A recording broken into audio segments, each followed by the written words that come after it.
What if I told you there was once a team so good, so perfectly synchronized, that it made the rest of the world look like they were playing a different sport? A team that didn't just win, it rewrote how football was supposed to be played. From 2008 to 2012, Spain didn't just dominate. They controlled time, space, and rhythm itself. Every pass felt like poetry. Every movement was part of a larger plan that no one else seemed to understand. But here's the crazy part. Before that golden run, Spain were known as the opposite of greatness. They were called La Furia Decepcionante, the disappointing fury. A country full of world-class players that somehow always fell short when it mattered most. So how did a team that couldn't handle pressure suddenly become the most feared and unstoppable force in world football? What changed behind the scenes?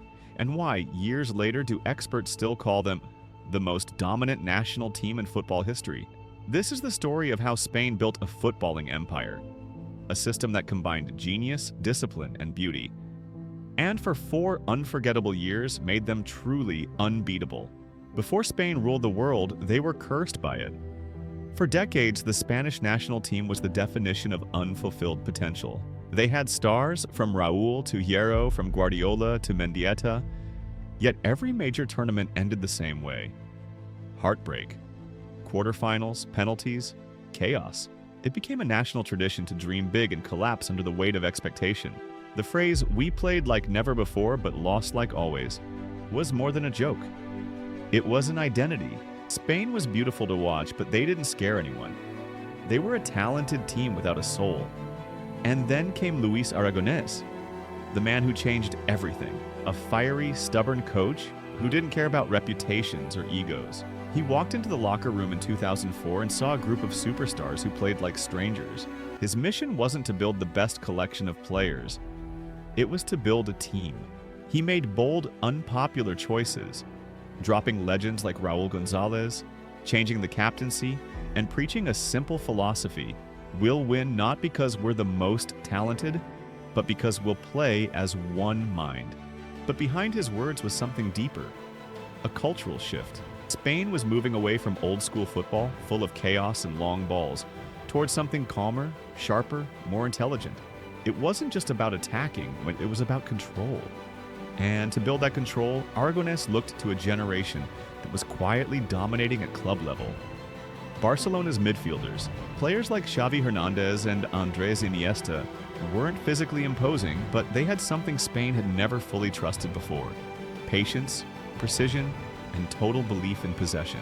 It was the birth of a new idea, a football built on trust, on movement, on the ball never stopping, and on every player understanding exactly where the next pass would go.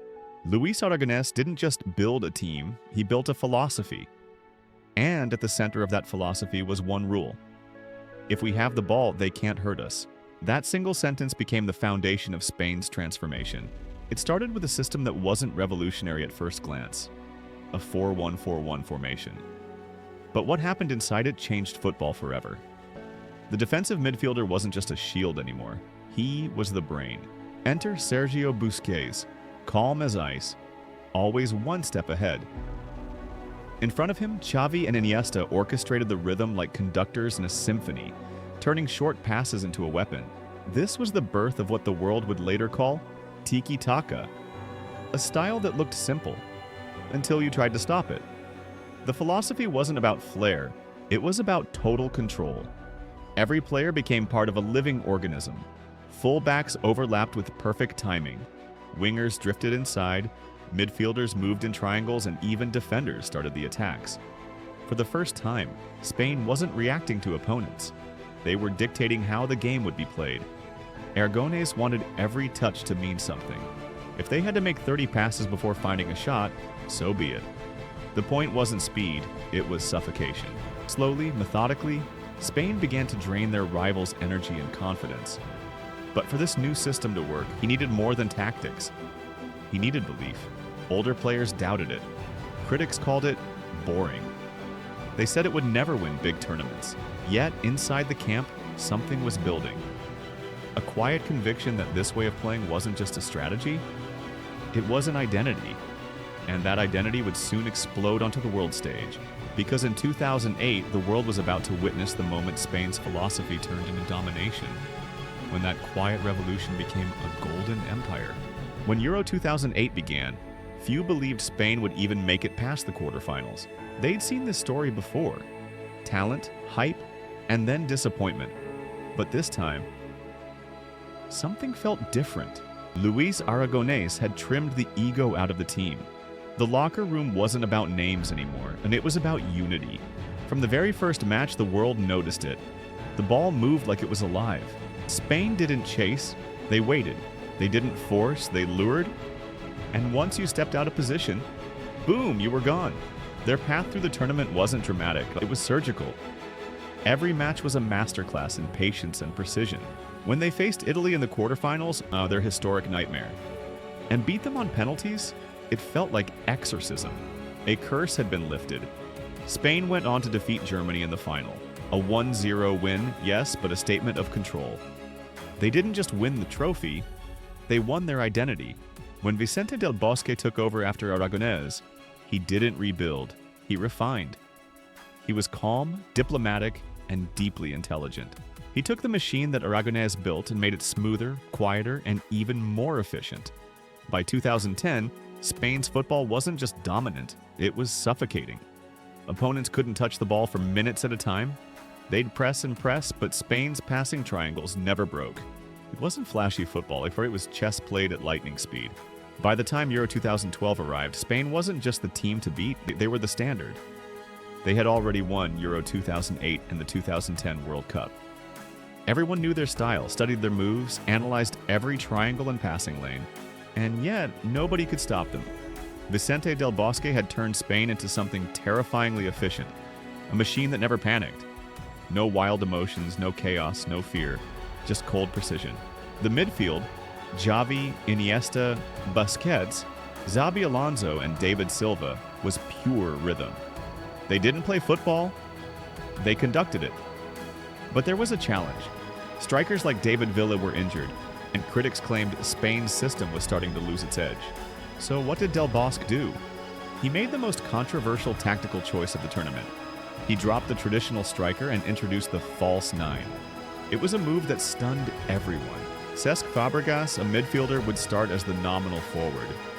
But his job wasn't to score. His job was to confuse. He'd drift back, drag defenders out of position, and open space for the magicians behind him. The result? Spain didn't just win matches, they toyed with teams. Their semi-final against Portugal was pure tension, a tactical chess match that ended with Spain calmly winning on penalties. And then came the grand finale, the moment that defined an era. Spain versus Italy, Euro 2012 final. From the first minute, it wasn't a contest. Spain dismantled Italy with such elegance and dominance that even neutral fans sat in disbelief. Every pass was sharp, every movement coordinated. When the final whistle blew at 4-0, it was the largest victory ever in a European final. And the final chapter of a dynasty. No national team had ever done it before. And it wasn't luck, or even just talent. It was perfection engineered through discipline. Spain had become more than champions. They were a myth, a reference point, the team that redefined what dominance meant in football. But as history always reminds us, every empire, no matter how beautiful, eventually cracks.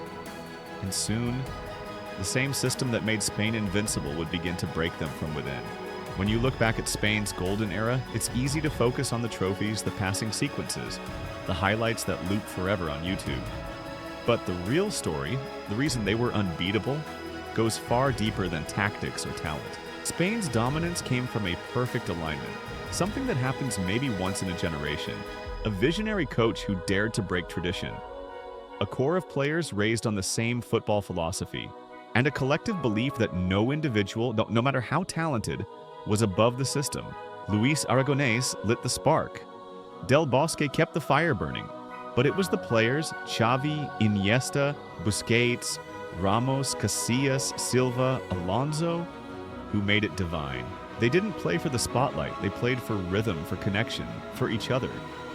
Every pass had intention, every run had timing, every touch had meaning. And that's why Spain changed football forever. They didn't just win, they made the entire world question what it meant to play the game. Suddenly, every team wanted their own version of tiki-taka. Clubs started copying their structure. Even nations like Germany and France reshaped their youth systems to focus on technical intelligence rather than pure power. Spain showed that football isn't about chaos or luck. It's about control, trust, and patience. And that the smallest players can dominate giants if they think one step faster. But perhaps the biggest lesson, perfection has an expiration date. The same discipline that built their empire also made them predictable. Their strength became their weakness because they stopped adapting, yet their influence still echoes everywhere. In Manchester City's positional play, in modern pressing systems, in youth academies that now teach kids to move the ball like Xavi did.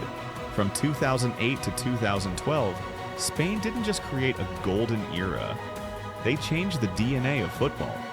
They proved that beauty and victory can coexist, that patience can be lethal, and that when a team moves as one heartbeat, they can become unstoppable.